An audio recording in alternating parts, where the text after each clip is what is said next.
she froze in place. On the other side of the glass, just inches away, two small brown eyes blinked back at her. The bear cub wasn't snarling. It wasn't breaking in. It was simply peeking. The forest was quiet except for the crunch of her boots in the snow. She had been tracking animal signs all morning, hoping for a glimpse of wildlife, when a strange sound stopped her in her tracks, a low, pained grunt echoing through the pines. She froze, heart thudding. The sound was deep, guttural, and it carried a raw urgency. Through a thinning copse of trees, she saw it, a massive brown bear lying on its side, one front paw pressed against its chest, blood seeping through the fur. Its eyes were wide, wild, filled with pain, yet alert enough to lock onto hers. Her breath caught in her throat. Every survival instinct screamed to run. Bears were dangerous, unpredictable. This one could easily turn and attack if it felt threatened. But something in the animal's gaze stopped her. The bear wasn't hunting. It wasn't aggressive, it was injured, desperate, and alone. Her mind raced. She had no medical supplies, no tools to properly tend a wound this severe. But she also knew she couldn't leave it here. Not in the cold, not bleeding, not suffering. The wind whipped snow into her face as she approached cautiously. The bear lifted its head, massive eyes following every step she took. Pain flared across its massive body, but its gaze didn't leave her. Her hands shook. Every instinct told her this could be the end. One wrong movement, and she could be a target. She knelt in the snow, keeping her movements slow and deliberate. She whispered softly, hoping the sound of her voice might soothe it. "Hey, it's okay. I'm not going to hurt you." The bear growled, low and wary, but it didn't lunge. Its paw twitched, blood matting the fur and dripping onto the snow. She froze again, realizing the magnitude of the decision in front of her. Helping it could save its life, or cost hers. Yet she couldn't step back. Compassion outweighed fear, adrenaline coursing through her veins. She reached slowly toward the paw, her fingers brushing against the torn, bleeding fur. The bear flinched but stayed in place. The cold bit through her gloves, her hands slick with blood that wasn't hers. She pressed down gently, examining the wound, feeling the bear's raw power beneath her fingertips. She whispered again, barely audible over the wind. "I'm going to help you. I promise." For a moment, nothing happened. Then the bear exhaled, a low, trembling sound that seemed almost like relief. But the forest didn't wait. A snap of a branch in the distance reminded her of the dangers surrounding them, wolves, unseen predators, or even another bear claiming territory. And the bear's eyes flicked toward the sound, massive body tensing. She realized then that survival here wasn't just about courage, it was about trust, the fragile bridge she was building between human and wild. And one wrong step could shatter it forever. She reaches toward the wounded paw, realizing that one wrong move could cost her life, but leaving the bear to suffer isn't an option. David's heartbeat pounded in his ears as the forest seemed to close in around him. The mist hung heavier now, settling on wet leaves and twisted branches, each droplet catching the faint, filtered light like tiny, trembling prisms. The bear remained immovable, standing solidly on the trail, muscles coiled, eyes unwavering. David could feel the sheer weight of its presence pressing down on him, a primal force, indifferent to human expectations, yet intensely aware of every step, every movement. He took another cautious step backward, trying to maintain space without turning his back. The cub shuffled further behind its parent, small paws slipping on moss-covered rocks. David felt a mixture of relief and anxiety. The bear wasn't advancing, but neither was it retreating. The realization sank into him that his every action had to be precise, deliberate, and calm.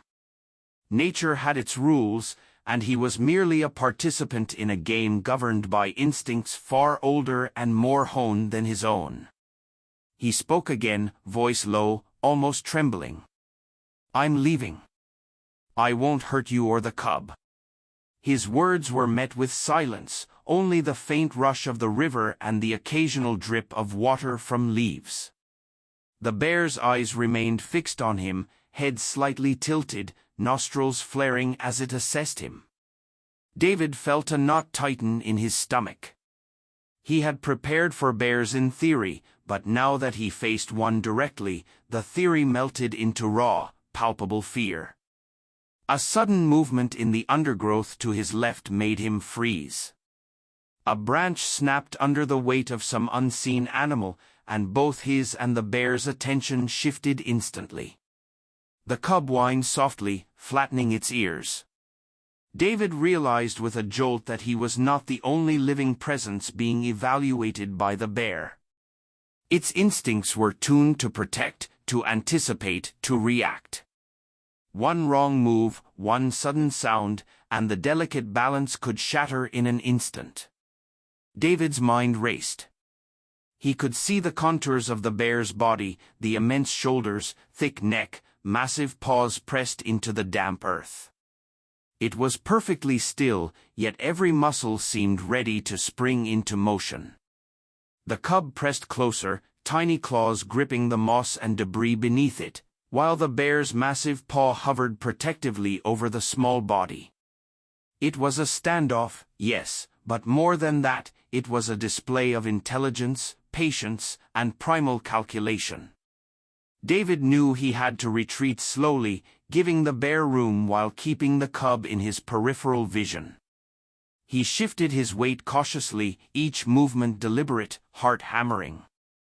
He took a deep breath and whispered again, "I'm going. I promise. I'm leaving." The bear's ears twitched, her breath fogged the air as she stared at the shape lying in the snow. Her hands shook, both from the cold and the gnawing in her stomach, as she crouched down, brushing away the powder that clung to it. It was a carcass. Small, a hare, stiff and frozen, but fresh. Its fur still thick, its body intact. Her throat tightened, eyes stinging. Food. Real food. She glanced up at the bear, heart hammering. It stood a few feet away, watching her with dark, steady eyes. Its chest rose and fell, clouds of vapor curling into the storm. It didn't move toward the rabbit. It didn't lunge, or try to reclaim it. It had brought it to her. Her lips parted, but no words came. She didn't know if it was possible, if bears could understand need, or hunger, or mercy. Maybe it wasn't. Maybe she was only imagining some bond because her mind was fraying with starvation. But the hare was there.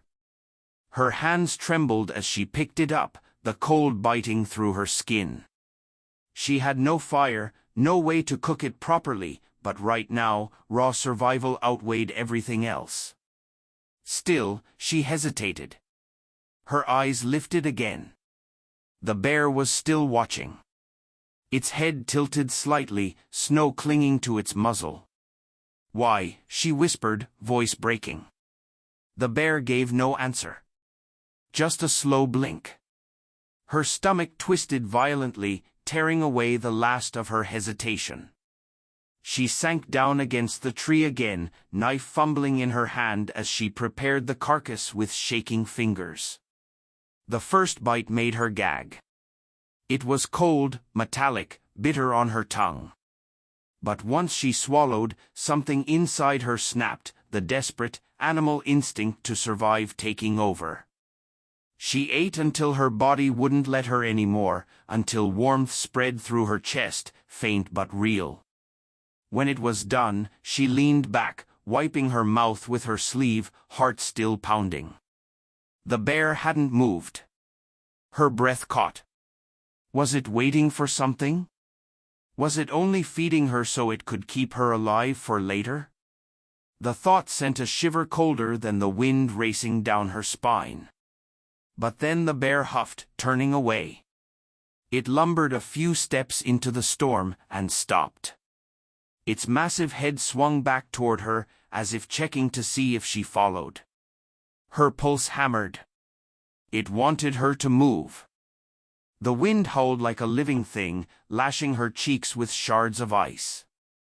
Every step felt like wading through a sea of white. She pulled her coat tighter around her body, a useless gesture, the cold already buried in her bones. And yet, she followed. The bear's hulking figure moved steadily ahead, massive paws pressing deep tracks into the snow. Tracks she used like a lifeline, planting her boots inside them, forcing her legs to keep going. Every so often, the bear turned its head, eyes glinting through the storm. Not once did it growl or charge. Not once did it vanish into the trees. Always, it stayed just ahead, as though tethering her to the present, to motion, to survival. Her thoughts whirled as fiercely as the wind. Why hadn't it killed her when she gave it the bread? Why bring her the hare? Why guide her now? It made no sense.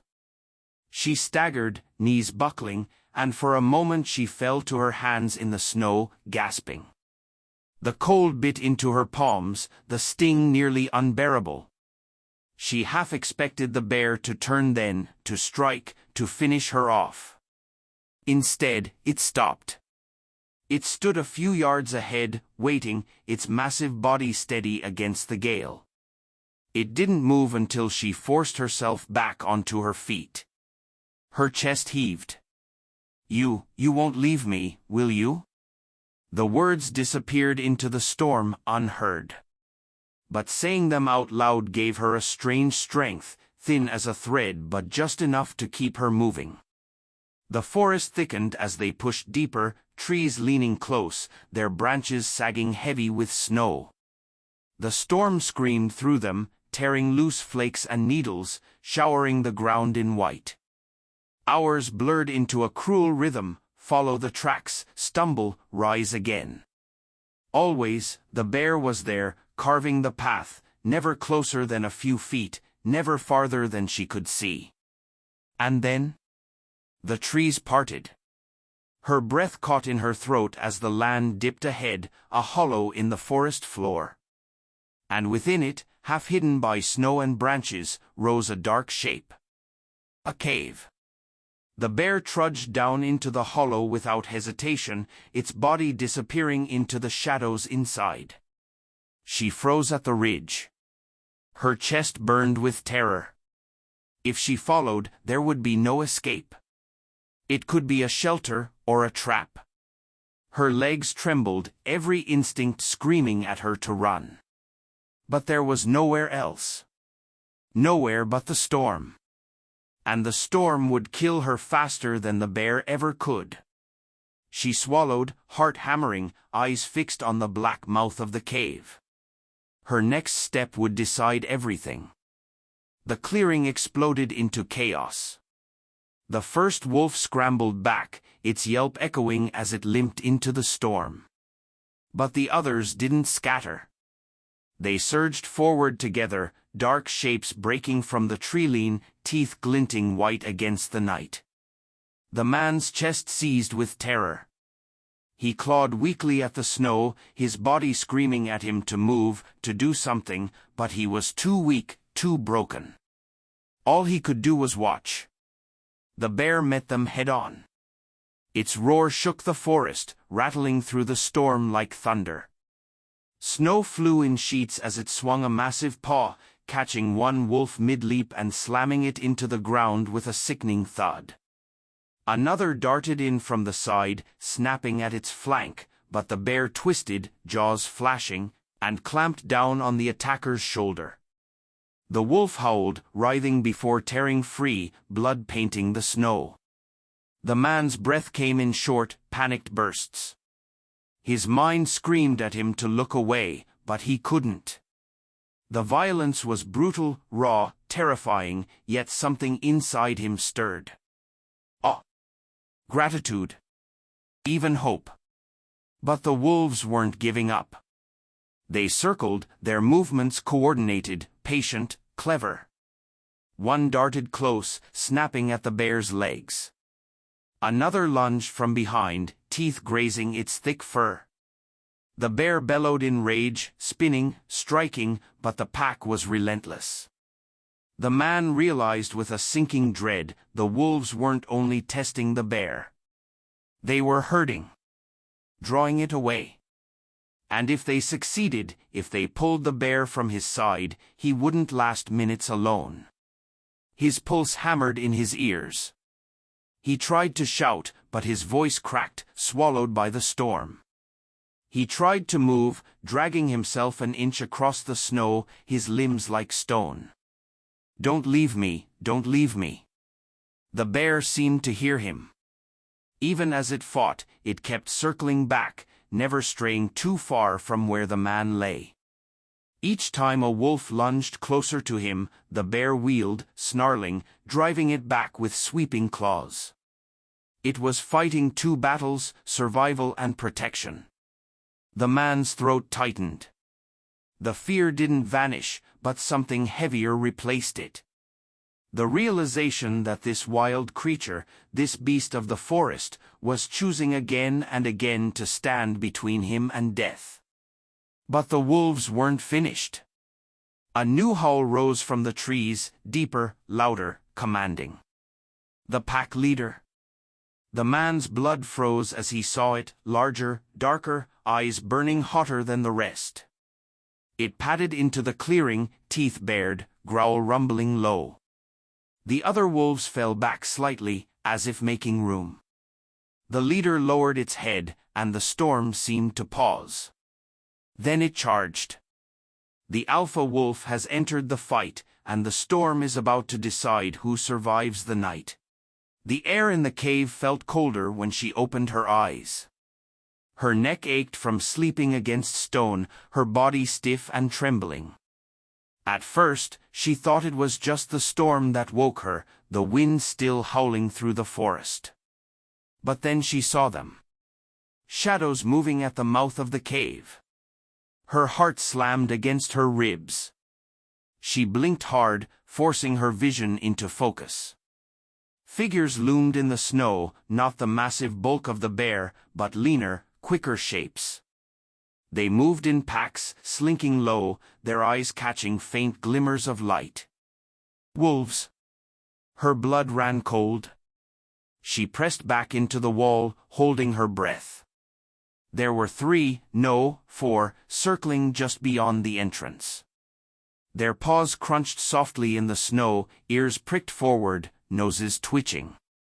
They smelled her. Her throat closed as one padded closer, slipping into the shadow of the cave. Its lips curled, teeth flashing white in the dim light. A low growl rumbled from its chest, echoing against the stone. Panic clawed up her throat. She reached instinctively for her knife, fingers trembling so violently she almost dropped it. But a single knife against 4 wolves? Hopeless. The growl deepened. Another wolf slipped in behind the first, hackles bristling, eyes locked on her. The others paced outside, tails flicking, waiting. Her breath came in short, sharp bursts.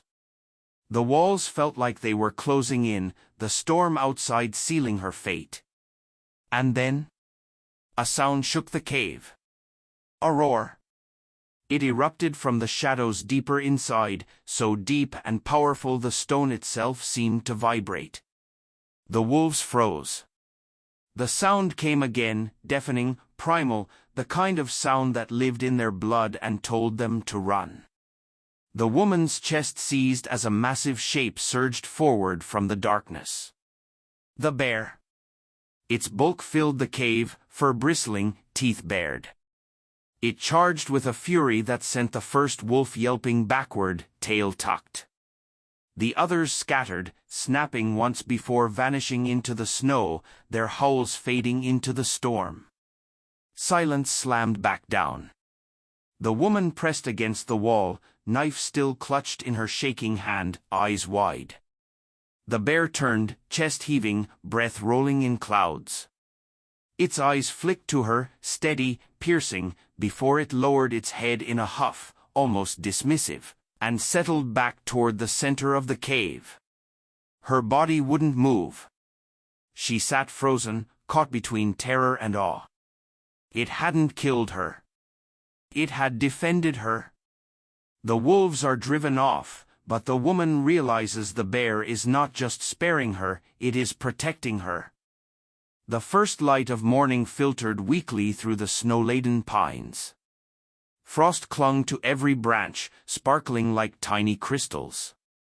She stretched, careful not to disturb the bear lying nearby, massive body coiled protectively in the clearing. She had spent the night listening to its steady breathing, marveling at the trust that had formed between them. It was no longer a wary, injured animal, it had become a companion, a silent guardian who seemed to understand her every move.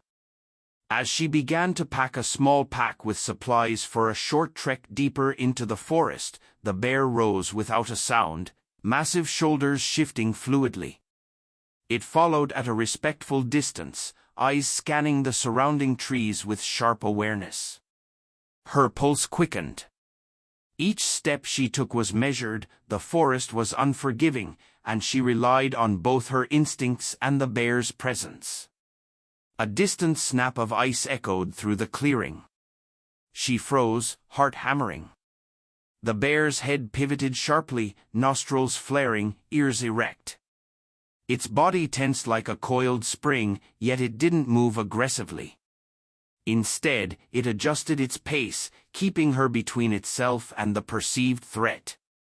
The forest was alive with subtle movements, snow falling from branches, distant howls, the rustle of unseen animals. Yet the bear remained vigilant, following her lead, adapting to her movements, a silent extension of her own senses. She whispered softly, "Stay close. It's going to be okay." The bear's gaze met hers, dark eyes reflecting the morning light. It let out a low rumble, a sound that seemed almost approving. Then, it patted ahead slightly, stopping to look back, ensuring she was following. It was a gesture so subtle, yet so profound, a sign that it trusted her judgment, that it would follow her lead, even as it remained the ultimate protector in the wild. Hours passed as they moved together through dense pines and frozen underbrush. Every step deepened their bond, a rhythm emerging between human and bear, a harmony forged in trust, danger, and mutual respect. When they paused near a small clearing, the bear lowered its head, pressing gently against her side, a reminder of the connection they shared. She reached out, brushing a hand along its fur, feeling the warmth beneath the coarse coat, a silent acknowledgement of loyalty and gratitude. And yet, the forest was unpredictable. Even as the sun rose higher, snow shifting in the soft wind, she sensed that the true test of their trust was still ahead. The bear follows her lead, showing trust and vigilance, but the forest's unpredictability promises challenges yet unseen. Will their bond withstand what's coming? The bear's paws landed heavily on the cobblestones, each step deliberate, dragging the weight of silence with him. His head lowered slightly, his breath pushing white puffs into the cold night air. The apples lay forgotten behind him, scattered in broken crates, juice soaking into the dirt. But his eyes weren't on the fruit anymore. They were fixed on the small hand pressed against the glass. The boy's breath fogged the window as he leaned forward, his eyes wide but unblinking. His palm stayed where it was, trembling only slightly. The librarian reached to pull him back, but her grip hesitated. Something in the child's stillness, in the way he held himself, froze her arm. The bear approached slowly, his massive frame illuminated now and again by the shifting glow of a lantern outside. His fur rippled in the half-light, coarse strands catching the silver of the moon. His steps echoed against the walls, a deep rhythm that made the villagers' hearts pound in unison. "He's coming closer," the farmer hissed, clutching the lantern so tightly that the iron handle burned into his skin. "We need to act." "No sudden moves," the librarian whispered sharply, her eyes locked on the bear. "If we frighten him now," she didn't finish. The bear reached the base of the library wall. His claws scraped faintly against the stone as he shifted his weight, tilting his head. His nose brushed the glass where the boy's palm rested. The sound was shockingly soft, a faint tap, followed by the fog of his breath blooming across the pane. The boy's chest rose quickly, but he didn't move. He whispered, barely audible, "He's not angry." The librarian's pulse thundered in her ears. She couldn't decide if it was madness or instinct that kept the boy frozen there. But the bear didn't growl. He didn't slam his weight into the wall. Instead, he pressed his muzzle gently against the window, as though testing the barrier between them. From outside, the villagers shifted nervously. One of the older men raised a pitchfork, but the farmer snapped at him in a low growl. "Put it down." "No." The air was too thin, too fragile for steel. Inside, the boy slowly lifted his other hand, placing both palms against the glass.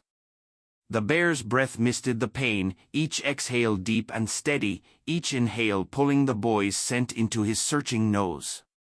For a long, unbearable moment, nothing moved but the drifting steam between them. Then the bear made a sound. Not a growl, not a roar, but a low, rumbling huff, almost like a sigh. His ears flicked back, and he shifted his weight again, pressing closer to the glass.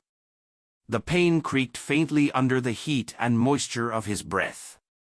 The librarian finally found her voice. "Step back," she urged the boy, though even as she said it, her tone lacked conviction. Something in her chest told her this was no act of aggression. This was something else entirely, something she couldn't explain. The boy shook his head slightly, his eyes never leaving the bear's. "He's just looking." But the moment's quiet shattered with the sudden squeak of a loose cartwheel. Someone in the square had shifted nervously, pushing their cart too close against the stones. The sound rang sharp in the silence. The bear's head snapped toward it. His ears shot forward, body tensing like a coiled spring. His muscles rippled as his claws dug into the stone at the light. David's muscles tensed as the sudden splash from upstream reverberated through the forest, echoing off the mossy trunks and river rocks. The bear's ears swiveled sharply, nostrils flaring as it assessed the source. The cub pressed instinctively closer to its parent, claws digging into the damp soil. David froze, his heart pounding, aware that the tension he had felt for hours was now peaking. Every fiber of his being screamed for caution. One misstep could unravel the delicate balance that had been painstakingly maintained. Through the swirling mist, he glimpsed a disturbance in the water, a large salmon caught in the river's rapid current, struggling against the force of the swollen river. The bear's stance shifted instantly, muscles coiled, massive shoulders rippling under thick fur, eyes locked on the prey. The cub squeaked softly, mirroring the parent's focus and awareness. David realized he was witnessing a crucial life-and-death moment, the culmination of hours of observation, patience, and instinct. He inched backward slowly, careful to maintain his footing on the slippery moss-covered incline. The bear's gaze flicked briefly toward him, amber eyes assessing, but it quickly returned to the river. Its paws pressed firmly into the wet soil, leaving deep impressions, each movement deliberate, precise. The cub mirrored the parent, small paws gripping moss and roots, muscles tensed in anticipation.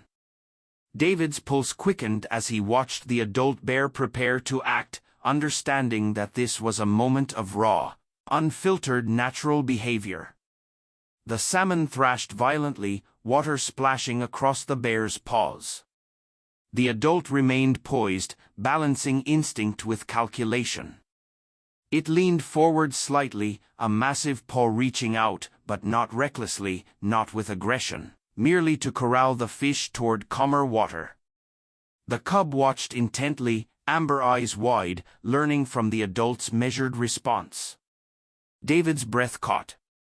He was witnessing intelligence, patience, and precision, a rare glimpse into the mind of a wild predator acting with awareness and restraint.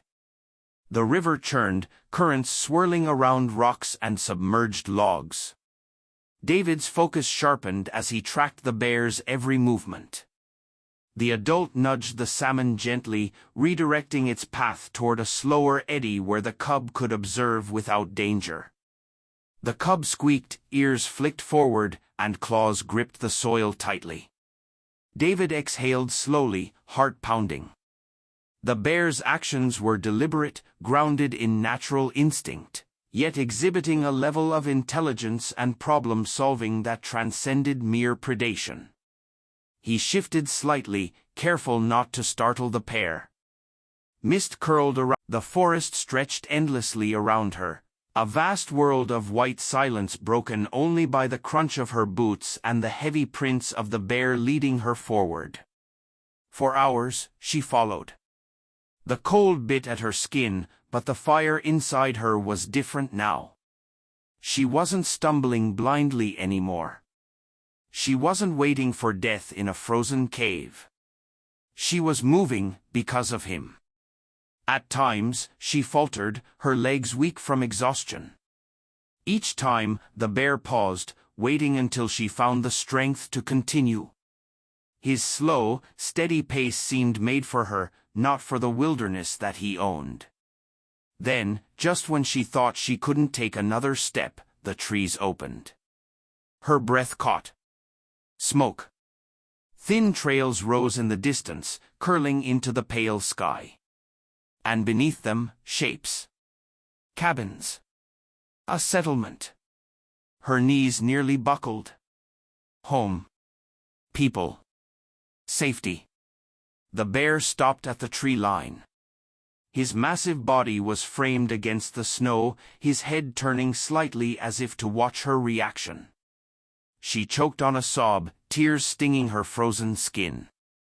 She turned to him, words tumbling, broken but desperate. You brought me back." He stood still, silent, his breath clouding in the cold. For a heartbeat, she thought he might move closer, might let her reach out, to touch the creature who had spared her, defended her, fed her, and now delivered her to life. But instead, he turned. Without a sound, he padded back into the trees, his massive form swallowed by the forest, leaving only deep prints in the snow behind. Her heart wrenched. She wanted to call out, to stop him, to thank him, but her voice broke into the wind. She stood there, staring after him until the last flicker of his shadow vanished into the wilderness. Then she turned toward the cabins. Toward life. The villagers rushed to meet her when they saw her staggering from the trees, their hands pulling her close, wrapping her in warmth, voices tumbling over one another with shock and relief. But even as she let herself collapse into their arms, part of her remained with the bear. The wild, impossible companion who had asked nothing, yet given her everything. Later, as she sat by a roaring fire inside the safety of the cabin, a steaming bowl of broth in her hands, her mind returned to him. His eyes in the firelight. His roar that scattered wolves. His silent gift of a hare. And above all, the simple truth. She had given him her last food, expecting death. And in return, he had given her life. She looked out the frosted window into the endless white of the forest beyond, and whispered softly, almost like a prayer, "Thank you." She gave up her last piece of food to a starving bear, and in return, he gave her survival. Sometimes, the most unexpected bonds are the ones that save us. What would you have done if you were in her place? Let us know in the comments, and don't forget to like, subscribe, and share for more true survival stories like this one.